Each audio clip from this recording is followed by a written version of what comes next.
ভোটের সময় অবৈধ লেনদেন বন্ধে মোবাইল ব্যাংকিং সেবা সীমিত করার সিদ্ধান্ত নিচ্ছে সরকার। তবে এর মাধ্যমে লাভের চেয়ে ক্ষতিই বেশি হওয়ার শঙ্কা অর্থনীতিবিদদের। তারা বলছেন, নির্বাচন কেন্দ্রিক কালো টাকার প্রভাব দূর করতে প্রয়োজন গণতান্ত্রিক সুশাসনের বাস্তবায়ন, জীবনযাত্রায় কঠোরতা এনে নয়। এদিকে সরকারের এই সিদ্ধান্তে মিশ্র প্রতিক্রিয়া জানিয়েছেন নাগরিক সমাজের প্রতিনিধিরা। সর্দার রাজীবের রিপোর্টে থাকছে বিস্তারিত।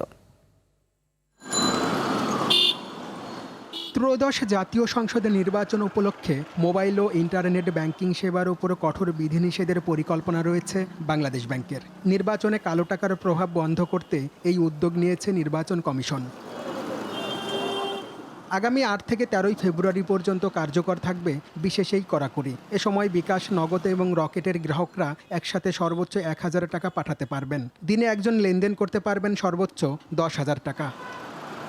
এ সিদ্ধান্তে নাগরিক ভোগান্তি বাড়ার দাবি করে তা প্রত্যাহারের আহ্বান জানিয়েছে বাংলাদেশে মুঠোফোন গ্রাহক অ্যাসোসিয়েশন। সংগঠনটি বলছে, এর মাধ্যমে খাতটির সাথে জড়িত অসংখ্য মানুষের জীবনযাত্রায় প্রভাব পড়বে। আপনার রুচির সাথে মানানসই স্টাইলিশ সব ডিজাইন থেকে বেছে নিন জংমুক্ত ও long lasting shine basin tap. Fittings shine তো সবকিছু ফাইন। এছাড়াও অবৈধ লেনদেন বন্ধের জন্য সিদ্ধান্তটি যথাযথ নয় জানিয়ে এই অর্থনীতিবিদ বলছেন, সামগ্রিকভাবে মোবাইল লেনদেন সংকীর্ণ না করে অস্বাভাবিক লেনদেনের খাতগুলোকে নিয়ন্ত্রণ করা দরকার।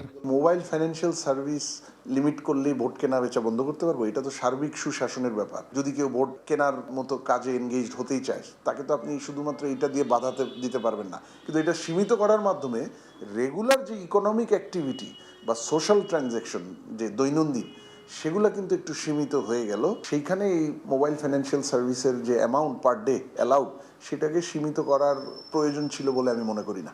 নাগরিকদের ভোগান্তি হলেও বৃহৎ স্বার্থে সেটি মেনে নেওয়া প্রয়োজন জানিয়ে ক্যাব সভাপতি বলছেন, জাতীয় নির্বাচন শান্তিপূর্ণ ও গ্রহণযোগ্য হওয়াটাও জরুরি। ৩-৪ দিনের জন্য এটা করা হবে, মানে নির্বাচনের জাস্ট আগে।